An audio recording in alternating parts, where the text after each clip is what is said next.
Bem-vindos aos Ansas, mais uma vez, desta forma simples e sempre a contar consigo desse lado. E, como tínhamos prometido, mais um tema interessante esta semana. Vamos falar de uma atualidade, digamos assim, a corrupção. Claro que quando se fala em falar, entre aspas, da corrupção, pensa-se sempre numa figura que é característica no território português e que nos traz algumas formas de pensar, acima de tudo, de pensar nessa mesma atualidade e que nos deve preocupar realmente, porque os exemplos ultimamente têm sido francamente vastos e ficamos preocupados se esta situação se manterá, o que há a fazer ou como nos devemos comportar de futuro. Aliás, porque todos estamos metidos no mesmo globo terrestre e isto é um assunto que nos diz respeito a todos. 9 de dezembro, Dia Mundial Anticorrupção. Dr. Paulo Moraes, muito bem-vindo. Obrigada por ter aceito o nosso convite. É um prazer para os Ansas sempre tê-lo cá, precisamente por causa desta mesma atualidade, porque estamos sempre em cima das situações que às vezes nos passam ao lado. Corrupção. O que há a dizer sobre ela neste momento? Muito obrigado pelo convite. Estou aqui nesta conversa com muito agrado, com muito gosto. A corrupção, no meu ponto de vista, é o maior problema do país. Eu analiso estes fenómenos há muitos anos, enfim, e vou debatendo, vou aprendendo muito, tento ensinar alguma coisa sobre a matéria, mas há algo que não podemos esquecer enquanto portugueses. Parte do rendimento de todos os cidadãos, parte do dinheiro que os contribuintes entregam ao Estado, é canalizado para a corrupção. Isto, infelizmente, acontece há muito tempo. Há aqui um aspecto que eu gostava de frisar, em primeiro lugar, que é o que é isto da corrupção. A corrupção é um crime que está tipificado no Código Penal, há muita legislação sobre esta matéria, mas o crime de corrupção e os crimes conexos, que podem se chamar peculato de uso, prevaricação, abuso de poder, portanto há um cardápio grande de crimes que têm a ver com o fenómeno da corrupção, mas o fenómeno, do seu ponto de vista sociológico e político, define-se de uma maneira muito simples, que é quando alguém utiliza um poder que lhe é delegado para benefício particular, está num ato corruptivo. Depois pode ser mais grave ou menos grave, e obviamente que é completamente diferente dar uns bilhetes para o Teatro Municipal a um amigo ou gastar milhares de milhões numa ponte.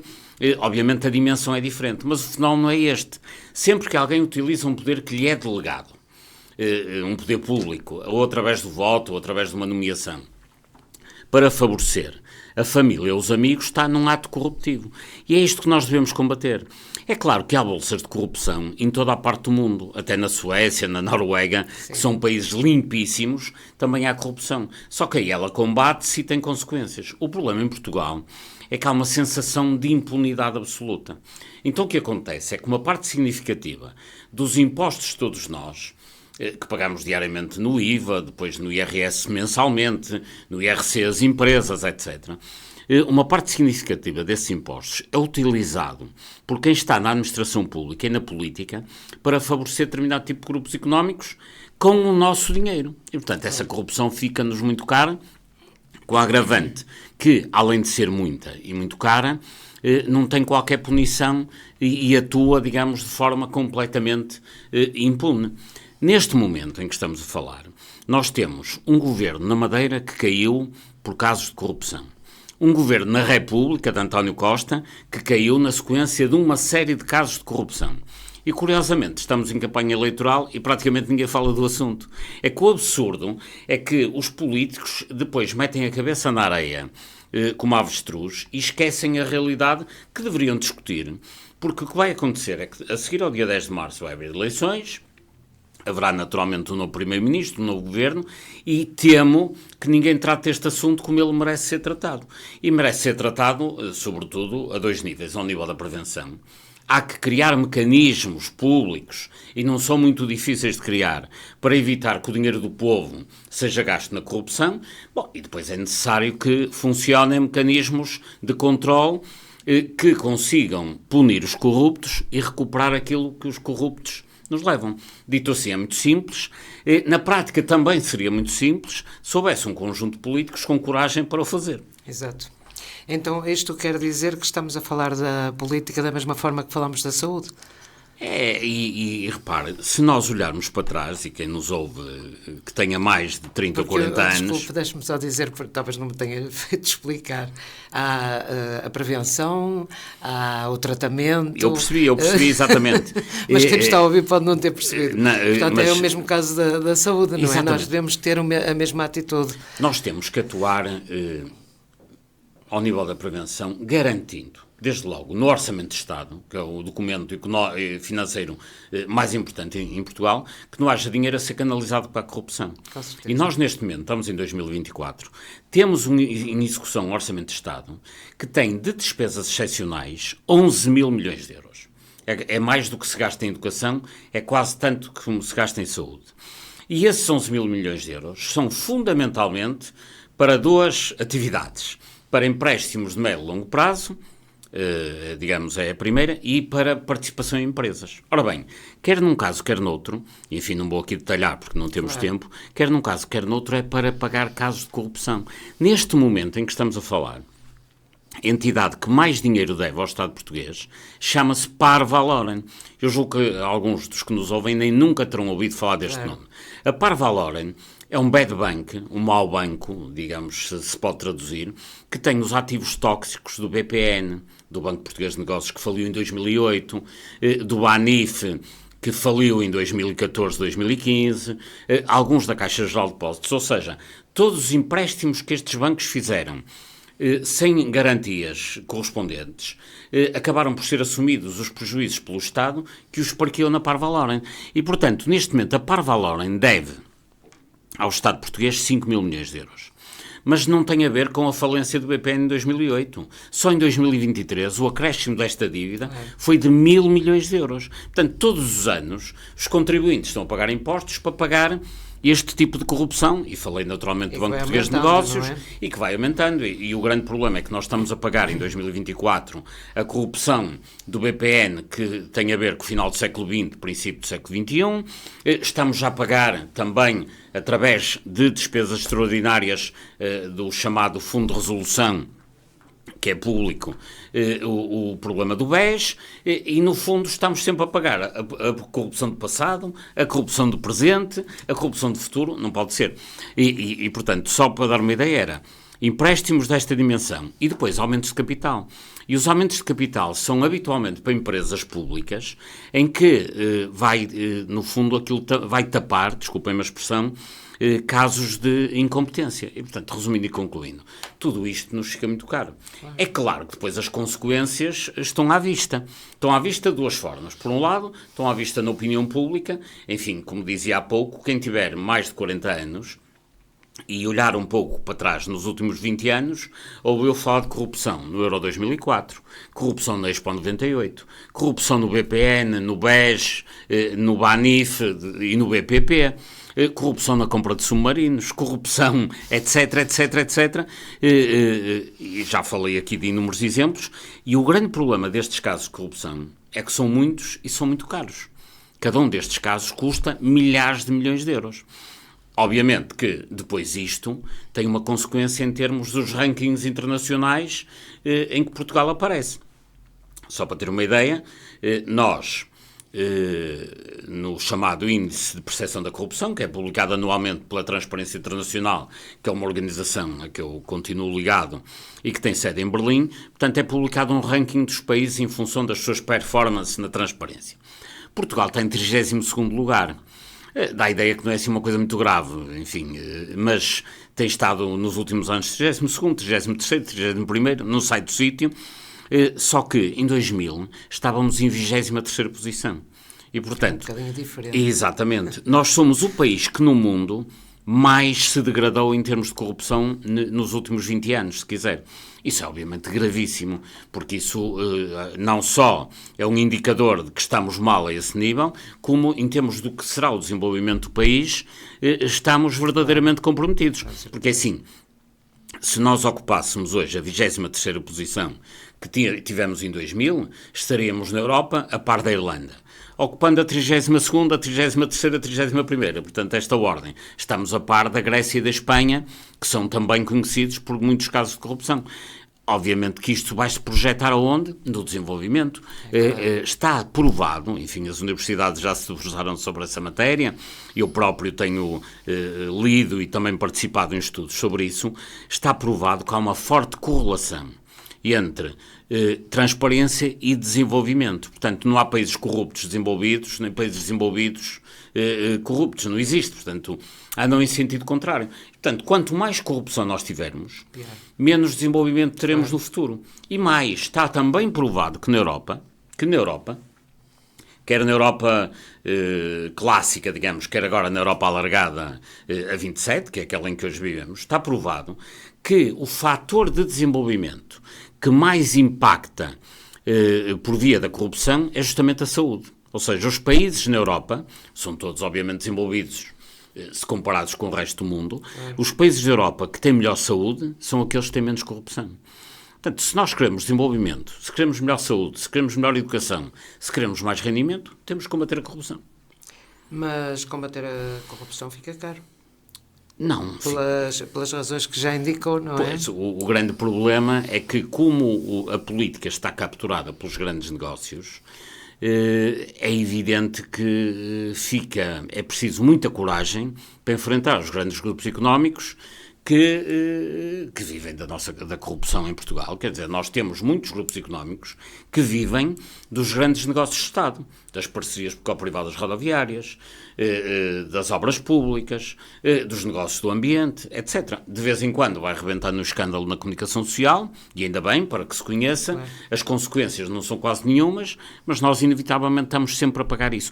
E as pessoas nem imaginam, não têm noção de como é que são criados estes mecanismos de corrupção. Enfim, nós estamos a falar em Viana do Castelo e cada vez que alguém vá ao Porto, vai usar uma autoestrada que é a 28. Foi uma scoot, foi sem curtos. Exatamente. Ou então chega lá no dia seguinte, quer dizer, se for pelas estradas antigas, demora 3 horas. Para chegar em tempo útil ao Porto, vai pela A28, que é uma antiga scoot, era sem curtos, agora é com custo, mas o facto é que quem construiu aquela estrada, em regime de parceria público-privada rodoviária, desde o primeiro dia, que tem a garantia que, com trânsito ou sem trânsito, faça chuva ou faça sol, nem que chova picaretas, se me permite a expressão, recebem um FII por dia. Recebem, portanto, a remuneração dos privados na A28 é em função de uma taxa de disponibilidade diária. Portanto, essa taxa de disponibilidade diária vale X, multiplicada por 365 dias, vale 50 milhões de euros. Ou seja, em 2024, o concessionário, aconteça o que acontecer naquela estrada, desde que não mande fechá-la, recebe 50 milhões de euros. Ora, o problema é que é 50 milhões de euros nesta scoot e em mais 20 em todo o país. Porque se fosse era uma curiosidade estranha. Agora, 21 autoestradas em regime de parceria público-privada rodoviária faz com que Portugal gaste por ano, nessa brincadeira, nessa ruína, cerca de 1.500, 1.600 milhões de euros. Com a agravante, e é isso que é inconcebível hoje, com a agravante que todos os anos o Eurostat, que é o organismo de estatística da União Europeia, vai avaliando esse património, e esse património todo junto, em 2020-21, portanto são os últimos dados que temos, questão de estudo, valia apenas 4 mil milhões de euros. E a questão que eu coloco a toda a gente, e que já coloquei inclusivamente aos atuais candidatos a primeiro-ministro, Pedro Nuno Santos e Luís Montenegro, é: que sentido faz o Estado português estar a pagar 1.500 milhões por ano de um património que já só vale 4 mil milhões, perdão. E isto era mais ou menos como alguém ter comprado, passa a publicidade, um Fiat Uno há 20 anos e ainda agora estar a pagar 600 euros por mês por um carro comprado há 20 anos.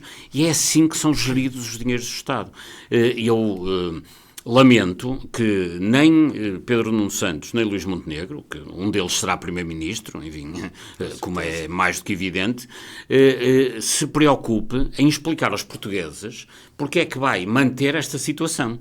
É claro que não são só eles que têm que se explicar, tem que se explicar António Costa, que o fez antes, tem que se explicar Pedro Passos Coelho, que também o fez, ou seja, isto é um drama que corre há muitos anos. As PPPs rodoviárias estabilizaram, digamos, em termos de modelo, em 2010. Portanto, nós andamos há 13 anos a pagar pelas PPPs rodoviárias 5 vezes mais do que deveríamos. Isto é aceitável? É aceitável pegar no dinheiro dos portugueses e fazer uma coisa destas? Das duas, uma, pegavam neste dinheiro ou aplicavam em hospitais, ou em escolas, ou fosse o que fosse, ou então baixavam os impostos. O que não faz sentido nenhum é quem gera o dinheiro de nós todos estar a fazer isto. É claro que isto tem uma explicação. Numa única palavra, chama-se corrupção. Claro. Chama-se corrupção. As PPPs rodoviárias, em Portugal, da época atual, enfim, começaram com o Cavaco Silva, com a Ponte Vasco da Gama, que já foi feita em regime de PPP, e o que é facto é que os vários atores que estiveram nas obras públicas nos vários governos fizeram negócios ruinosos para o Estado, mas sendo ruinosos para o Estado, são fabulosos para os privados. É claro. E, curiosamente, no fim de terem feito estes negócios, mais ano menos ano, foram todos trabalhar para empresas de PPPs. Só para termos uma ideia, que isto é um horror que eu vou dizer agora, mas peço desculpa, é verdade. A primeira parceria público-privada rodoviária, como disse, foi a Ponte Vasco da Gama. Foi um contrato celebrado no último governo de Cavaco Silva, com Joaquim Ferreira do Amaral, a Ministro das Obras Públicas. Ferreira do Amaral sai do governo, passado uns anos foi presidente, durante muito tempo, da Lusoponte, concessionária da Ponte Vasco da Gama, negócio que ele próprio tinha assinado no governo antes de para lá ir. Depois, portanto, isto era o governo de Cavaco Silva. Depois veio o governo de António Guterres, que obviamente também teve lá, obviamente, ministros como Jorge Coelho, secretário de Estado como Luís Parreirão, e Jorge Coelho, quando sai do governo, que era o titular das obras públicas, foi trabalhar para onde? Foi para presidente da Mota-Engil, a empresa que mais obras públicas, mais parcerias privadas, fez em Portugal nessa área. E Luís Parreirão, que era seu secretário de Estado, para onde é que foi trabalhar? Mesmo a Mota-Engil sai das obras públicas para a Mota-Engil. Mas depois de Guterres foi primeiro-ministro Durão Barroso. Também tinha um ministro das obras públicas que era Luís Valente Oliveira. Luís Valente Oliveira sai diretamente para a mesma Mota-Engil. Quer dizer, isto é gritante. É horrível, é um inferno em que todos estes cavalheiros estão no governo a fazer maus negócios em nome do Estado e depois vão para as empresas que tutelavam, em alguns casos, e com quem cujo setor tutelavam, melhor dito, e vão ganhar tensas milionárias para pagar, no fundo, os favores que fizeram essas empresas quando estiveram no governo. Mas, enfim, ainda hoje Paulo Portas é ele também administrador da mesma Mota-Engil. Enfim, eu estou a dar o exemplo da Mota-Engil, que em termos de parcerias privadas é de facto a mais famosa, mas o Grupo Espírito Santo tinha também uma empresa de PPPs rodoviárias que se chamava Opoei. Quem é que vai para presidente da Opoei na época? Quem sai exatamente das estradas de Portugal. Bom, isto é um martírio, isto é um inferno, que além de ser um inferno, é um inferno que é alimentado com o dinheiro de todos os nossos impostos. Claro, logicamente. Por isso mesmo, acha que esta violação dos princípios constitucionais, no fundo, leva a um desinteresse pelos políticos, pela política, pelo público em geral, pela população em geral? Acha que sim, que isso também contribui com certeza para o descrédito e falta de segurança em quem votamos? Eu acho que há um problema de confiança nos políticos que existe quer na política nacional, quer na política local. Portanto, no geral, as pessoas já não confiam muito nos políticos. Em termos de política nacional, ainda é pior, porque não só não confiam, como também não confiam nos políticos locais, como nem percebem bem o que é que os políticos andam para lá fazer. Porque, apesar de tudo, a nível local, nós temos noção de qual é a função de uma Câmara Municipal, de uma Junta de Freguesia, e sabemos que há uma relação forte entre a qualidade da rua que pisamos, digamos, os passeios, as passadeiras, etc., e o Presidente da Câmara, o Presidente da Junta de Freguesia. Portanto, há aqui uma ligação direta entre o eleito e o eleitor. Portanto, a questão da proximidade conta muito, como disse bem, e além disso nós temos noção, qualquer cidadão tem noção, que o Presidente da Câmara, o Presidente da Junta, pode contribuir muito para a melhoria da sua qualidade de vida no espaço público que frequenta. A nível nacional, e uma vez que estamos em véspera de eleições nacionais, a questão é mais grave. Porquê? Porque, como as listas dos partidos nos vários distritos são feitas pela Direção Nacional do Partido, A maioria das pessoas nem sabe bem quais são os seus deputados. Nos círculos pequenos, sempre vai sabendo, porque, enfim, os círculos são mais pequenos, mas acaba por haver muito poucos eleitos e só dos maiores partidos. Enfim, no Círculo de Viana do Castelo, nós sabemos, ainda não houve eleições, que vai haver eleitos do PS e do PSD, ou da AD se quiser, e acaba aí. Portanto, quem seja do Partido Comunista, do Bloco de Esquerda, do PAN, seja do que for, votar em Viana do Castelo sabe que o seu voto vai direto para o lixo, porque não vai contar para nada. E, portanto, há aqui uma certa frustração. E, portanto, há todo pode haver surpresas, não é? Claro, é evidente, pode haver surpresas. Mas à partida, não é? Pode haver, é evidente. Mas à partida isso não acontece, e não acontece em Viana do Castelo, como não acontece em Porto Alegre, Castelo Branco, Vila Real, na maioria dos distritos de Portugal. Portanto, esse é o primeiro problema. Mas mesmo quando os deputados são eleitos para várias forças políticas, como no Porto ou em Lisboa, os cidadãos não conhecem o seu deputado. Claro. Conhecem, quando muito, o cabeça de lista, e os outros todos são nomeados pelo partido. Ora, isto faz com que aconteça o seguinte: como são todos nomeados pelo partido, quem manda naquele grupo acaba por ser o secretário-geral ou o presidente do partido. Exatamente. Então nós temos uma situação em Portugal que é muito grave, sob o ponto de vista constitucional, que é a seguinte: o chefe do governo, que será, mais uma vez, ou Pedro Nuno Santos ou Luís Montenegro, enfim, não haverá aí surpresas, não só serão detentores do poder executivo, porque são os chefes do governo, mas mandarão, de facto, na Assembleia da República. Porquê? Porque os grupos parlamentares devem obediência ao diretor do partido e o chefe do partido é também primeiro-ministro. Portanto, em Portugal, o primeiro-ministro não só tem poder executivo, como manda no poder legislativo. E, a somar a isto, ao facto que é o governo que nomeia ou propõe, pelo menos, o Procurador-Geral da República, e também é o governo que dá ou não meios para que a justiça funcione através do orçamento do Ministério da Justiça. Então, em Portugal, embora a Constituição diga que há separação de poderes, aliás, a Constituição fala da separação e interdependência de poderes. Quem é que manda no Executivo? Primeiro-Ministro. Quem é que manda no Parlamento? Primeiro-Ministro. Quem é que manda na Justiça? O Primeiro-Ministro. Portanto, não há verdadeiramente separação de poderes. Isto tem que ser resolvido rapidamente.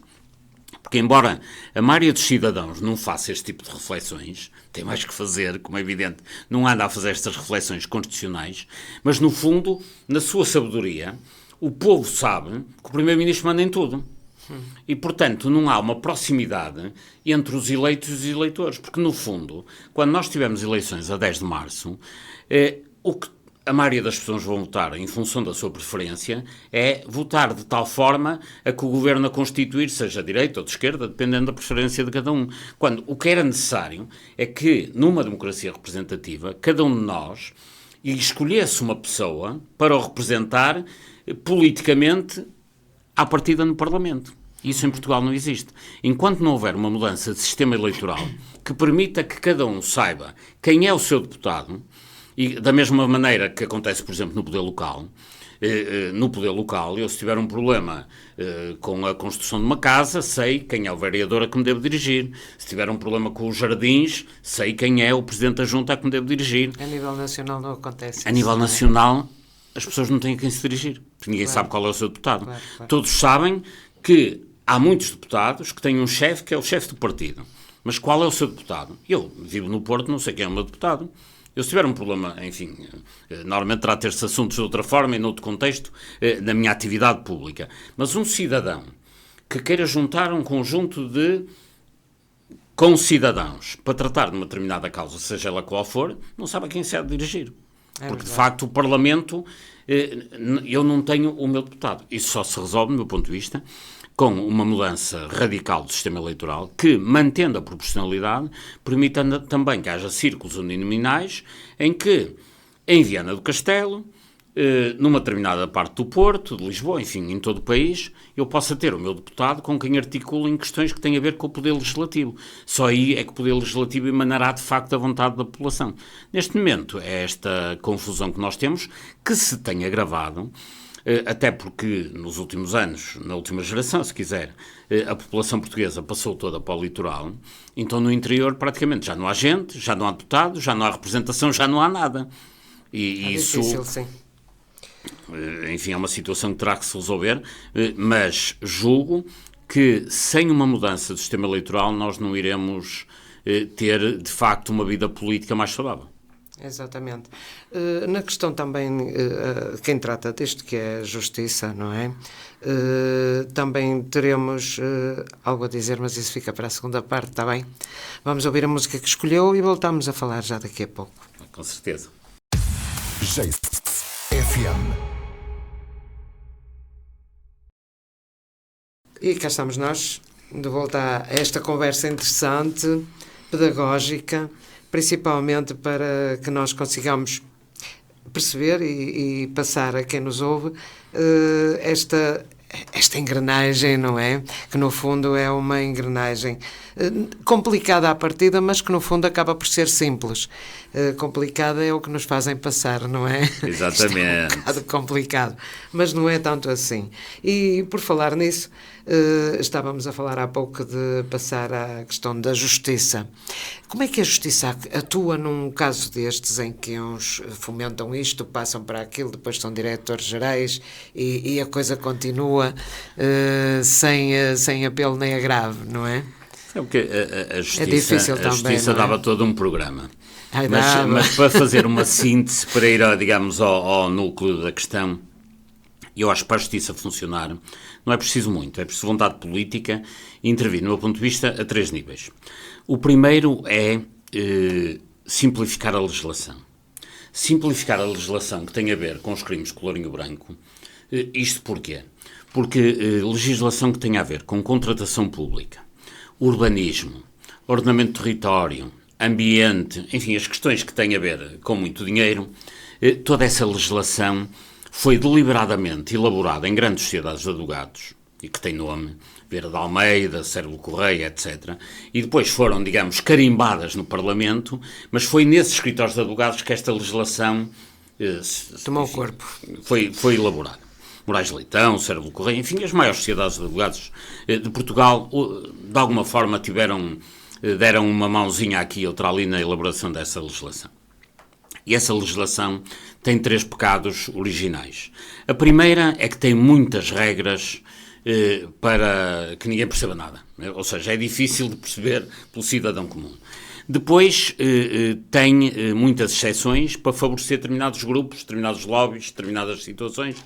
Portanto, colocaram nessa legislação alçapões para que os grandes grupos económicos consigam entrar onde os outros não conseguem. Porque, obviamente, só depois com grandes juristas, grandes jurisconsultos, pareceres é que se consegue fazer o que os outros... Ou seja, a lei não é equitativa, e verdadeiramente. Sim. E depois, além disso, tem um terceiro defeito que é, dá muitas vezes um grande poder discricionário a quem aplica a lei, por exemplo, numa Câmara ou, enfim, numa entidade qualquer. E, naturalmente, quando há poder discricionário na aplicação da lei, isso é fonte de toda a corrupção, como é evidente, porque criam-se ali uma série de dificuldades para depois vender as facilidades. Portanto, ao nível da legislação, que tem a ver com muito dinheiro, com grandes negócios, tinha que ser tudo muito simplificado. Só para ter uma ideia, um plano diretor municipal em Viana do Castelo, ou no Porto, ou em Lisboa, tem, por regra, 100 e tal, 200 artigos. O Plano Diretor Municipal de Munique, na Alemanha, tem 6 artigos. E, naturalmente, com 6 artigos, todos que saibam ler alemão percebem o que é que se pode fazer e o que é que não se pode fazer. Portanto, temos de ter leis pequenas e simples. Depois há um outro aspecto, que é, não só aqui tem que se intervir, mas depois há todo um conjunto de facetas da vida humana que tem que sair dos tribunais. Porque nós em Portugal temos legislação que regulamenta tudo. Enfim, eu dava aqui alguns exemplos humorísticos, vou até dar um, que é assim. Leis que não têm interesse nenhum e só servem para complicar, que é, num condomínio, e, portanto, em propriedade horizontal, o que quantos animais se podem ter em cada casa. Isso está regulamentado. E está regulamentado da seguinte forma, que diz, é um máximo de 4, 3 cães ou 4 gatos. É o que cada cidadão que viva num condomínio em propriedade horizontal pode ter. Mas atenção, pode ter mais se a Câmara autorizar ou menos se o condomínio não quiser. Então o que é que esta lei diz? Quer dizer que são 4, 3 cães ou 4 gatos e podem ser mais ou ser menos. Ou seja, não diz nada. Então com legislação deste género, que existe em muitas áreas da nossa vida, isto serve para quê? Para entupir os tribunais. Claro. Porque depois, quando 2 vizinhos se zangam, o vizinho do terceiro com o vizinho do quinto, por razões que não têm nada a ver até com os animais, porque a filha de um anda a namorar com o filho do outro, questões do nosso cotidiano, se tiverem recursos, vão para o tribunal discutir estas macaquices, desculpa a expressão.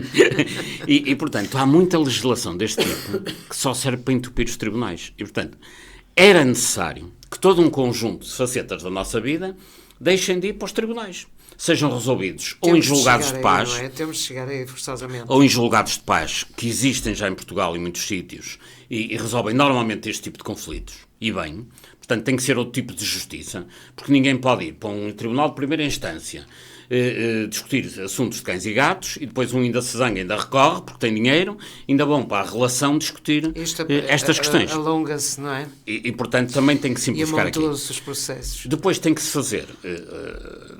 Há um segundo aspecto, eu disse que havia 3, ainda vou só no segundo, que é, tem que haver mais meios. Nós temos em Portugal pendências nos tribunais que necessitariam de 5 mil procuradores e temos 1.500. E, portanto, não é possível, fisicamente, que 1.500 façam um trabalho de 5 mil. Claro, portanto, tem que haver mais procuradores, tem que haver mais meios, tem que haver melhores tribunais, mais organizados, com melhor informática, melhor organização.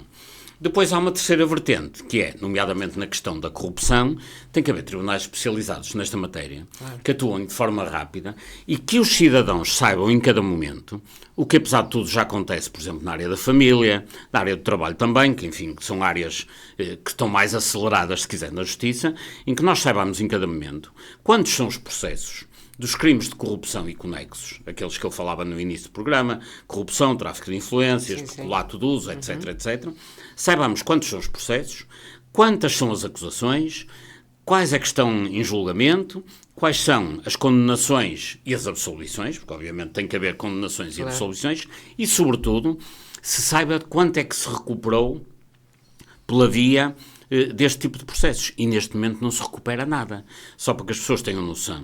No caso do BES, que ainda nem sequer começou a ser julgado, eu recordo que a debacle do BES deu-se em agosto de 2014. Ao fim de 10 anos, que é onde estamos neste momento, ainda nem sequer se sabe o que é que vai acontecer ao nível do BES. Mas em casos como o BES, os procuradores acusam Ricardo Salgado, que está acusado por corrupção e associação criminosa. Eu gostava de repetir esta expressão, associação criminosa. Ele e os seus cúmplices são acusados de ter tirado ao Estado português, lesado o Estado português, em mais de 10 mil milhões. Desses 10 mil milhões, quanto é que o Estado recuperou até hoje? Praticamente nada. E pior, Ricardo Salgado, a sua família e os seus cúmplices mantêm as suas fortunas completamente intactas em Portugal e fora de Portugal. Portanto, é necessário que haja tribunais especializados que consigam proceder a todas estas fases dos processos e recuperar preventivamente os ativos.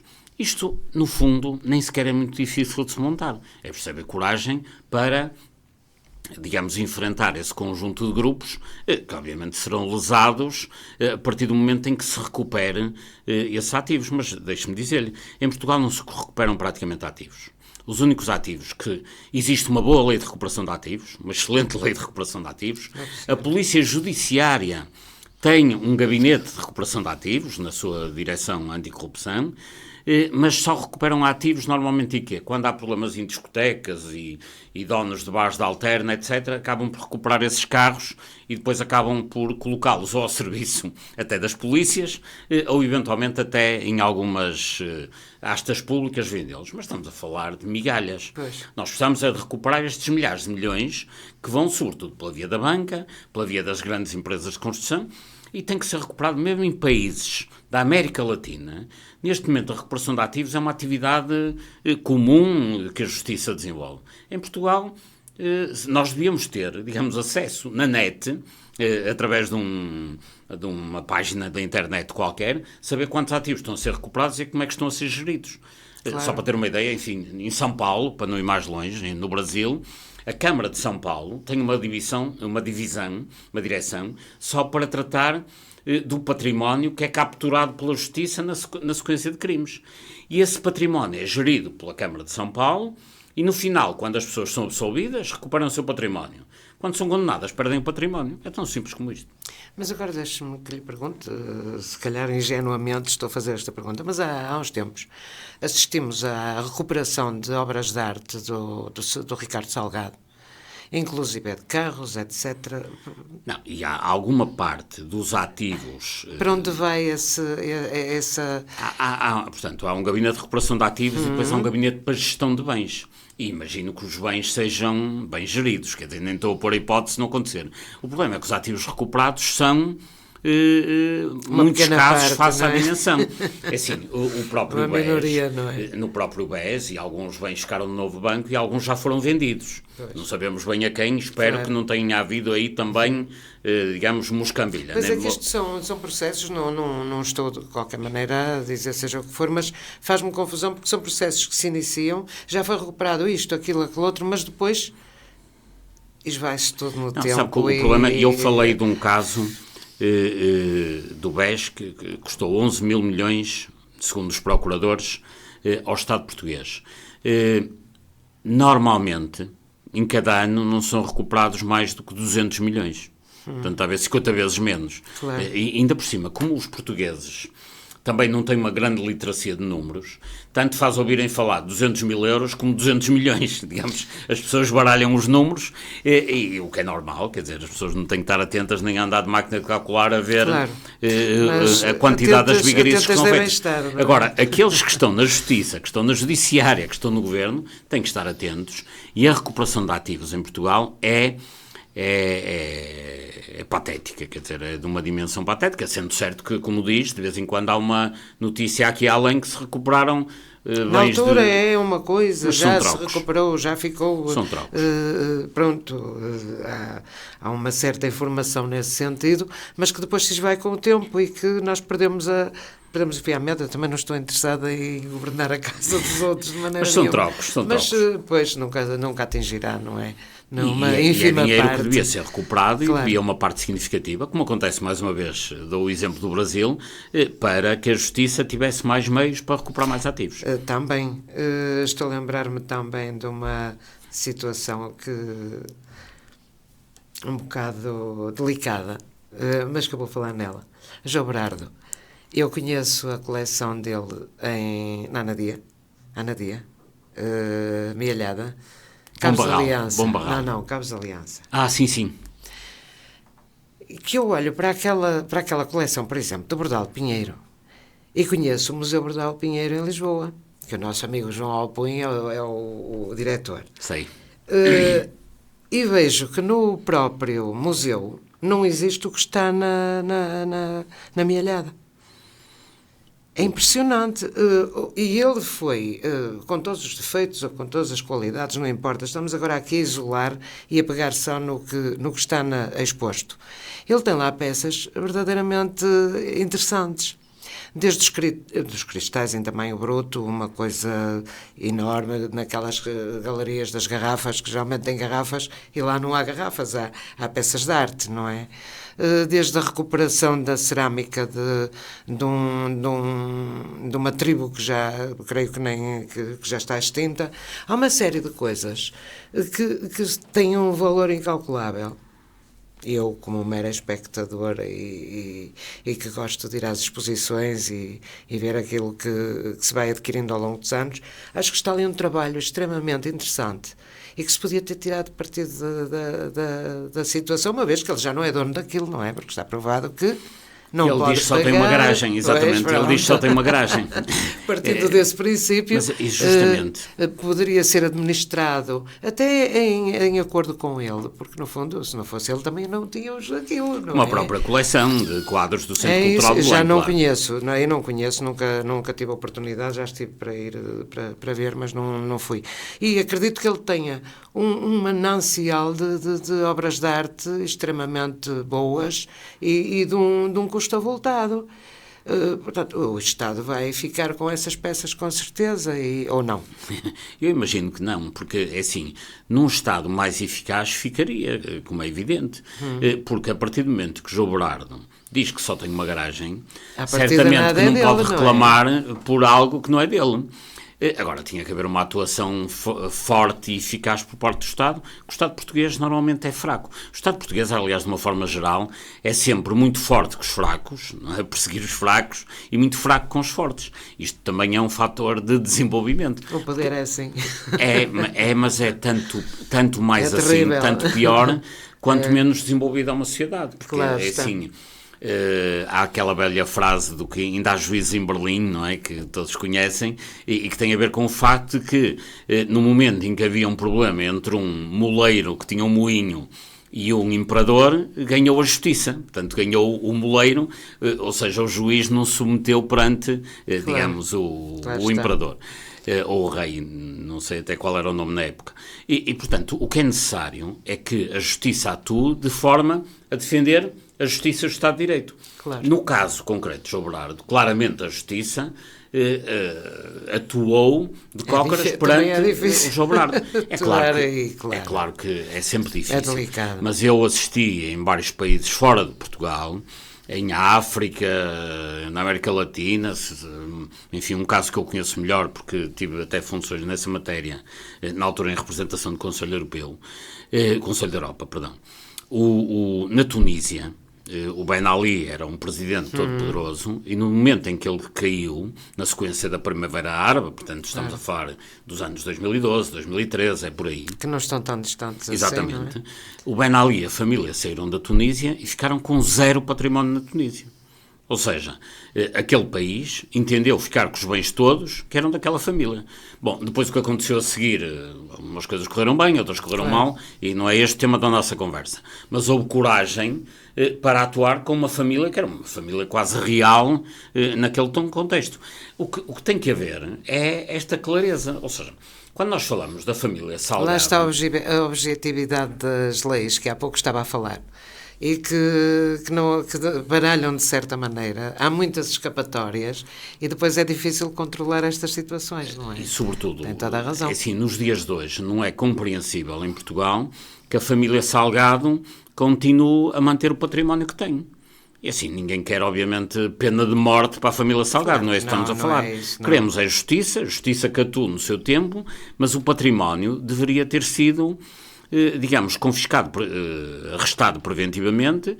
Não se compreende que Ricardo Salgado continua a viver onde vive, e é o caso dele e de muitos outros, quer dizer, não é só ele, infelizmente.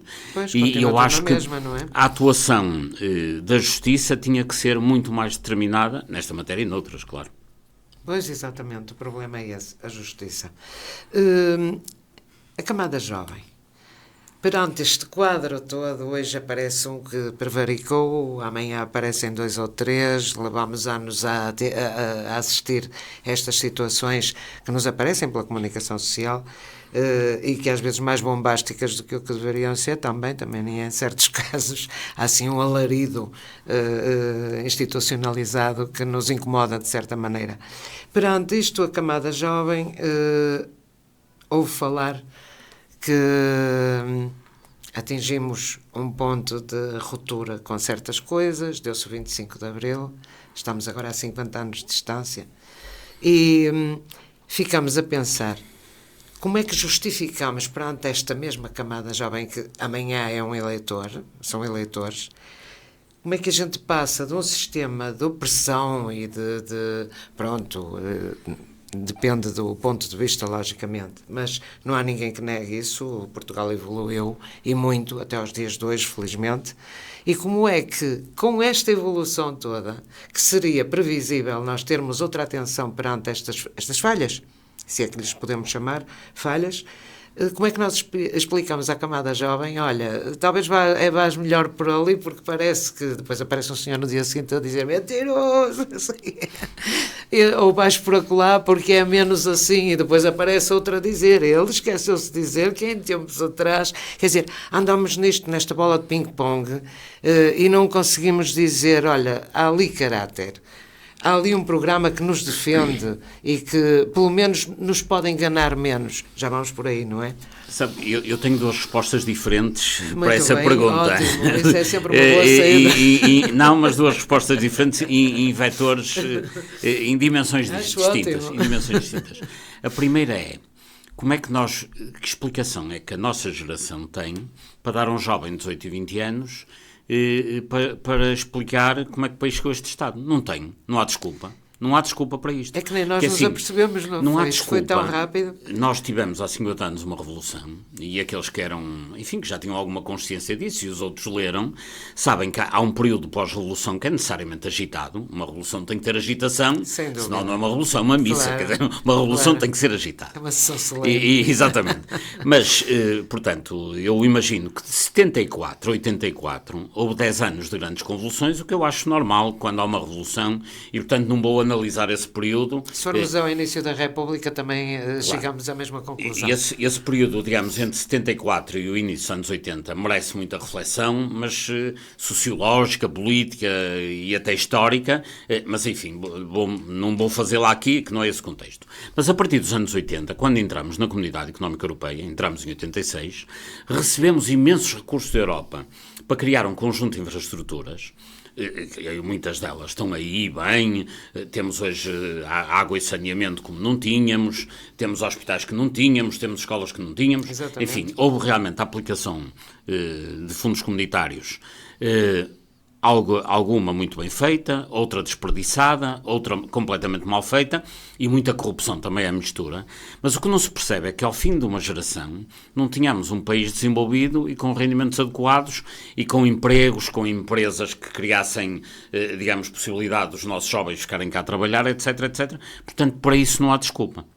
Essa é uma forma que eu tenho de responder à sua questão. Uma outra questão é, que para mim é mais premente, eu sou professor de uma universidade, recebo novos jovens todos os anos, falo com muitos deles, e eles muitas vezes perguntam-me o que é que eu devo fazer. E é assim, dizer-lhes para se dedicarem à política tradicional, em Portugal é a pior coisa que se pode dizer. Dizer, vão para uma juventude partidária, Deus me livre. As juventudes partidárias, em particular as que têm mais acesso ao poder, a JS e a JSD, que são as que têm estado mais perto do poder, as outras seriam eventualmente iguais se tivessem tido tanto poder, hoje são autênticas escolas de crime. Nós vemos que a maioria das pessoas que andam envolvidas nestes escândalos mais recentes, quer no PS, quer no PSD, é tudo gente que vem das Jotas e JSDs, da JS e da JSD, perdão, que são juventudes que transformaram-se em, digamos, escolas de crime, porque muitos deles organizam-se e juntam-se para influenciarem o poder nas câmaras. Aliás, é bem conhecido o caso Tutti Frutti na Câmara de Lisboa, em que estavam envolvidas quer pessoas do PS, quer pessoas do PSD, todas elas provenientes das Jotinhas.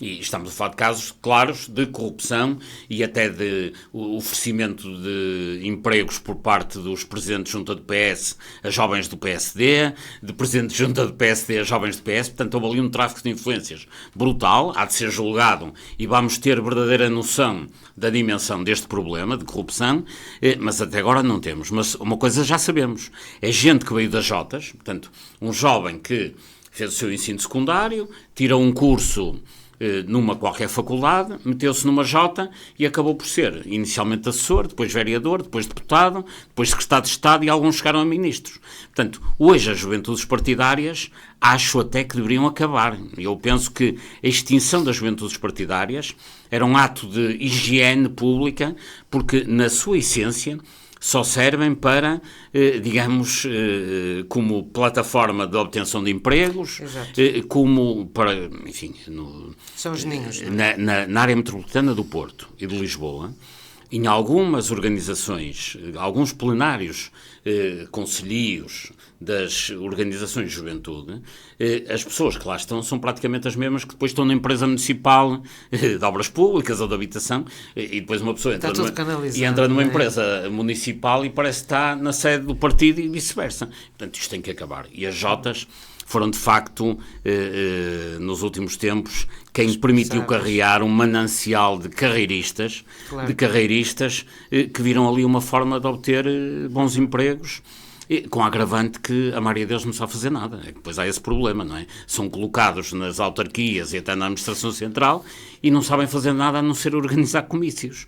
E agora, aliás, um dos grandes problemas da colocação desses jotinhas na administração tem a ver com isso. Porque se eles soubessem fazer alguma coisa, enfim, mas eles normalmente só sabem organizar comícios. Quando são colocados nos departamentos da cultura, a coisa nem corre assim tão mal. Coitada. Agora, quando são cultura. colocados na área da finança, é cultura. verdade, não, mas fazem espetáculos, arraiais, etc. Agora, quando são colocados nas finanças, na gestão de condutas de águas pluviais como engenheiros, Deus me livre, não é? O grande problema também da corrupção é quando alguém obtém um emprego através de uma cunha, não só se sente a injustiça da atribuição naquele momento, porque assim não tínhamos dúvidas que na maioria das câmaras deste país, se tiver a concurso alguém que saiu da Faculdade de Engenharia do Porto com 20, ou alguém que é do PS ou do PSD, o senhor da Faculdade de Engenharia dificilmente vai ter lugar. Tem sido, infelizmente, essa a nossa história.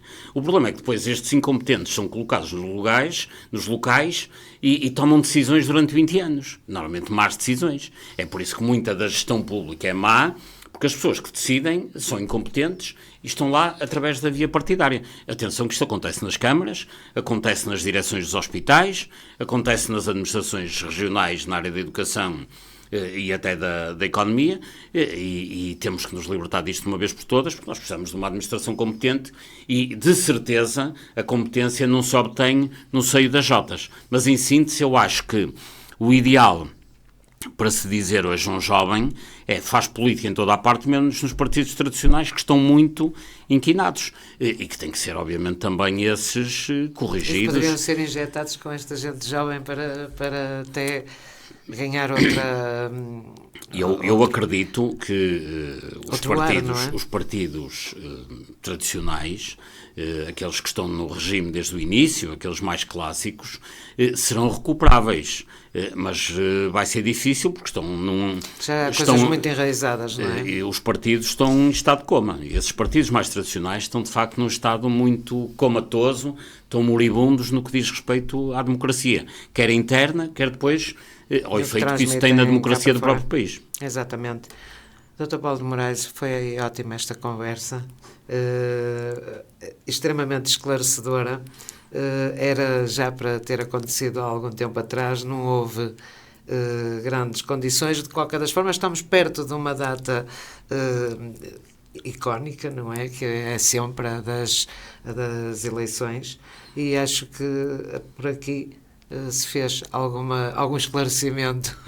Muito obrigado pelo convite. Que é essa a questão, mais nenhuma, não está mais nenhuma questão aqui em jogo. É precisamente prestar algum esclarecimento por quem está por dentro, por quem assiste de perto a todas estas situações no nosso país e não só. E agradeço-lhe imenso esta vinda, mais uma vez, e espero que reincida brevemente para nos falar de que estas coisas já me deram um grande salto. Muito Eu obrigado. Sou muito otimista. Muito obrigada por ter vindo, e assim também que está desse lado e que com certeza ficou mais esclarecido, e já sabe, como sempre, eu acabo da mesma maneira e espero que para a semana nos acompanhe, porque sem a sua presença isto não era a mesma coisa. Muito obrigada, fique bem. FM